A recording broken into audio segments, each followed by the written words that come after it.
En France et à l'Élysée, il y a le PC Jupiter. Qu'est-ce que c'est? Est-ce que vous voulez le raconter? Parce que tout le monde n'est pas forcément au courant de ce lieu assez insolite. Le PC Jupiter, c'est un endroit qui est à 70 mètres sous terre, donc sous l'Élysée. C'est un abri anti-atomique donc qui datait de la guerre froide et avec l'idée de pouvoir héberger le président et ses collaborateurs en cas d'attaque nucléaire touchant la France. C'est un lieu qui est assez étroit, assez restreint. Et donc c'est là qu'en fait Emmanuel Macron, notamment durant le Covid, mais également pour des affaires géopolitiques, a voulu tenir les conseils de défense, qui en fait existaient, mais il y en avait très peu. Sous De Gaulle, il y en avait, mais qui étaient vraiment une fois ou deux par an sur du nucléaire ou des affaires de contre-espionnage très sérieuses. Et en fait, sous Macron, c'est devenu, vous en aviez quasiment un par semaine. En fait, avant lui, François Hollande tenait beaucoup de conseils de défense dans le salon vert qui est au premier étage de l'Élysée, qui est un endroit qui est pas sécurisé. Donc tous les ministres, le chef d'état-major, les chefs des services pouvaient venir avec leur portable. Et en fait, Macron, très vite, il dit non, on va le faire au PC Jupiter ou à un autre endroit, en fait, qui est à l'hôtel Marigny, qui est à côté, qui est sécurisé également. Et on va tenir des conseils de défense sans téléphone portable. Parce que du coup, et c'est là,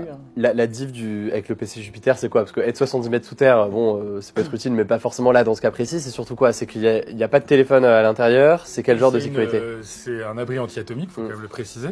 C'est-à-dire que si vraiment il y a une bombe nucléaire sur Paris, il est censé résister. Et c'est une cage de Faraday, c'est-à-dire qu'il y a tout un système électromagnétique qui le protège des interférences extérieures pour que ce que vous puissiez dire dedans reste dedans.